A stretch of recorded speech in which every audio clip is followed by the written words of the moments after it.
She woke up and realized when the coin was gone, that very coin that could have changed her entire life. Her own aunt had stolen it while she slept, sold it for pennies. The girl was in despair until she called someone she hadn't seen in 15 years, her father.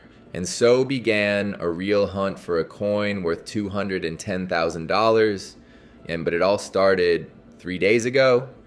The summer sun flooded the old park with golden light as a 19-year-old girl sat down on a bench, tired after a long walk. She worked as a waitress in a small cafe, studied at the university's evening program, and dreamed of a better life.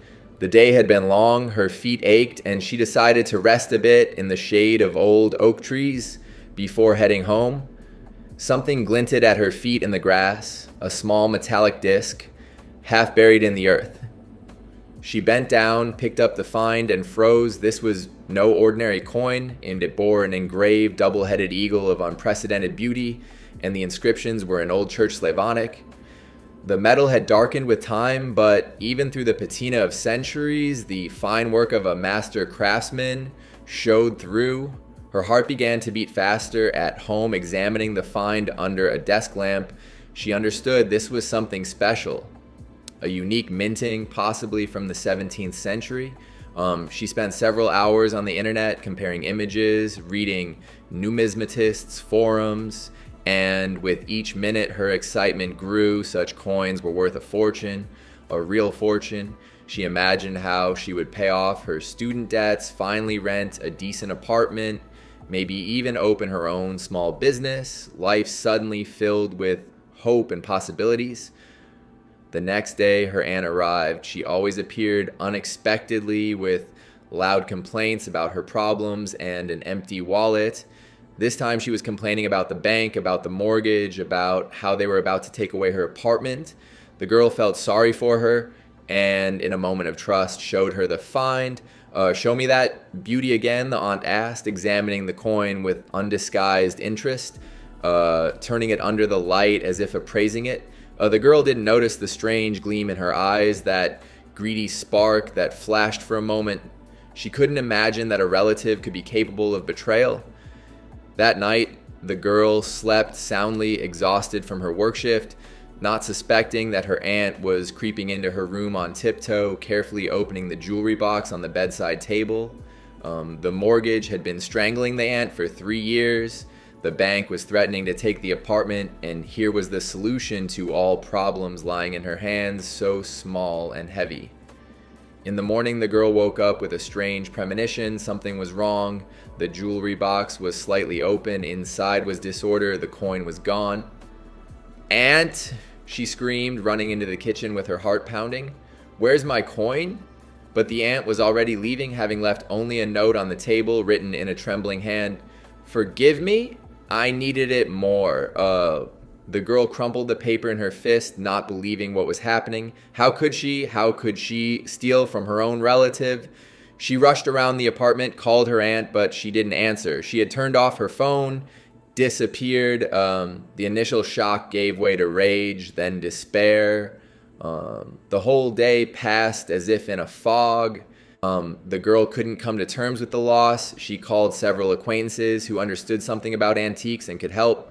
One of them, an elderly numismatist whom she had met at a student exhibition 6 months ago, agreed to make inquiries. A few hours later, he called back, and his voice was full of sympathy and outrage. "My dear girl, I made inquiries through my people in these circles. Your aunt sold the coin to some buyer on the black market. Didn't even try to find an honest buyer. The price is ridiculous, only $15,000. This is a real crime, do you understand? That coin, judging by the description, is worth at least 150, maybe even 250,000. This is an extremely rare specimen. Your aunt simply gave it away for next to nothing, just to get the money quickly. 15,000 for a treasure that could have changed her life." The girl felt a wave of anger wash over her. Without thinking, she rushed to her aunt's place. The door didn't open right away, and when the aunt finally appeared on the threshold, her face was pale and guilty, but at the same time stubborn and hard. Who did you sell it to? Where is this person? Give me at least a chance to get it back. The girl screamed, not recognizing her own voice, hoarse from tears. I won't tell you. The aunt turned to the window, crossing her arms over her chest in a defensive posture.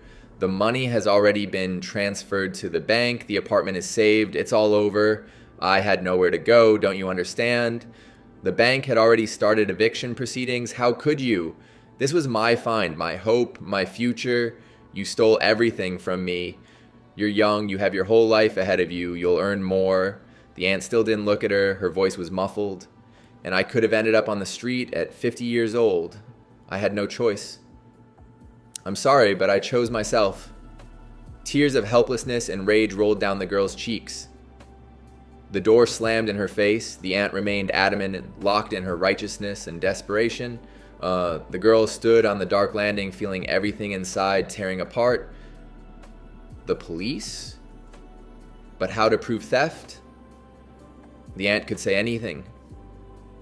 That it was a gift, that the girl herself had allowed her to take the coin. There were no witnesses, the note proved nothing, and the buyer probably worked in the shadows without documents, receipts, or traces. She returned home and collapsed on the couch in the empty apartment. Her dreams had shattered into pieces, and then she remembered a person she had long ago crossed out of her life, her biological father. They hadn't seen each other for 15 years since the day her parents divorced and her mother took her to another city. The girl was only 4 years old then, and memories of her father were vague and blurred like old photographs. She remembered the smell of his cologne, the warm hands that tossed her toward the ceiling, and his laughter, loud, infectious. Then there was the break, the silence, rare birthday cards that stopped when she turned 10. Her mother said he had forgotten about them, that he had a new family, a new life. The girl grew up with resentment in her heart, but she remembered that her father worked as an antique dealer, dealt with old things, knew this world of collectors and auctions. If anyone could help find the coin, it was him. With trembling fingers, she found his phone number. Her mother had once written it down in case of emergency, and the girl had accidentally come across this entry in an old notebook.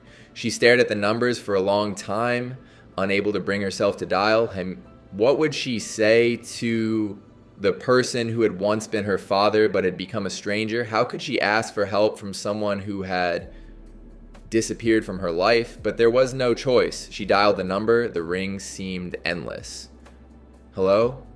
The voice was unfamiliar and yet native, low, slightly hoarse. Dad, it's me. Your daughter, I need help. There was a long pause. The girl could hear him breathing heavily on the other end of the line, and then a voice full of surprise and something else, guilt, hope, spoke her name, the very one he used to call her in childhood. Oh my God. What happened?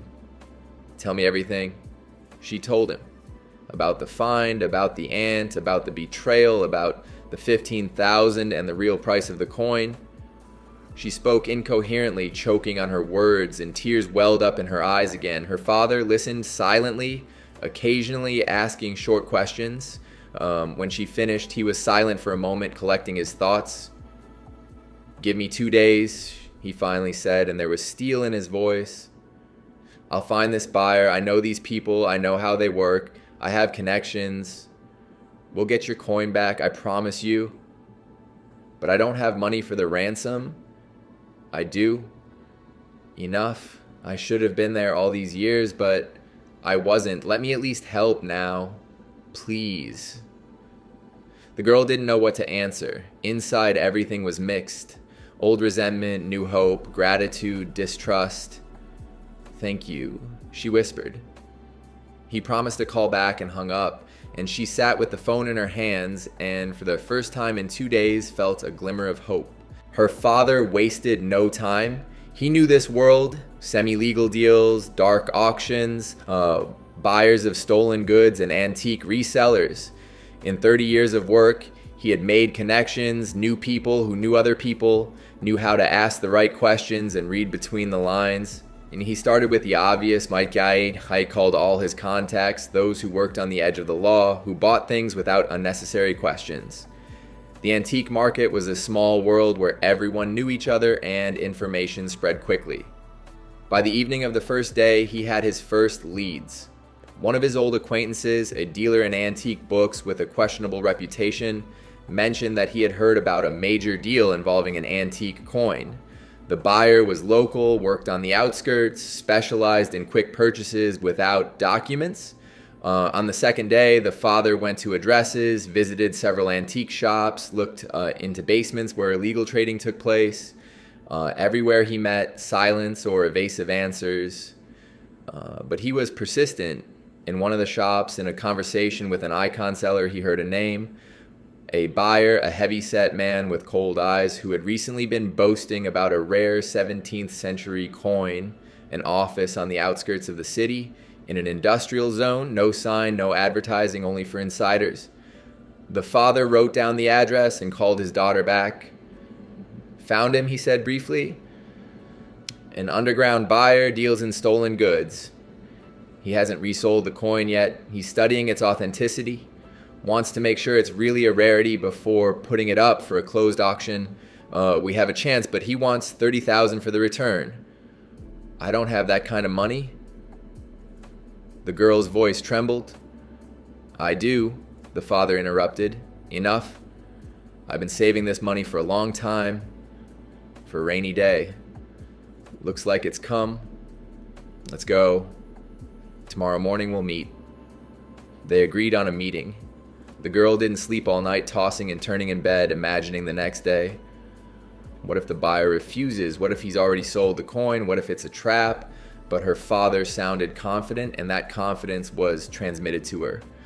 In the morning, they met at the train station. The girl saw her father from afar and almost didn't recognize him. He had aged, gray hair, wrinkles around his eyes, but his gaze was still the same. Attentive, serious, and they hugged awkwardly, not knowing what to say after so many years of silence. Let's go, he said simply, and they got into his old car. The journey took an hour. They hardly spoke, each absorbed in their own thoughts. Finally, the car stopped near a nondescript gray brick building. The meeting took place in a small office on the second floor, which smelled of tobacco and old paper. The buyer met them with distrust, a heavy-set man about 60 years old with cold gray eyes and a heavy gaze. On the table, right in front of him, lay the coin in a transparent case. The girl recognized it immediately, and her heart beat faster.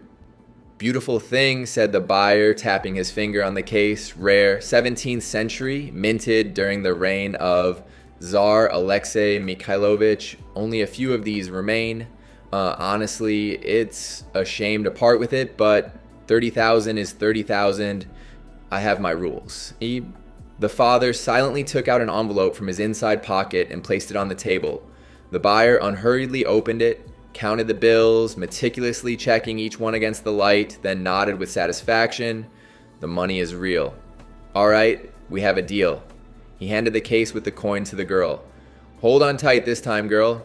And don't show it to anyone else until you sell it to normal people. You have a real treasure here, don't waste it. The girl took the coin with trembling hands, pressed it to her chest. It was back.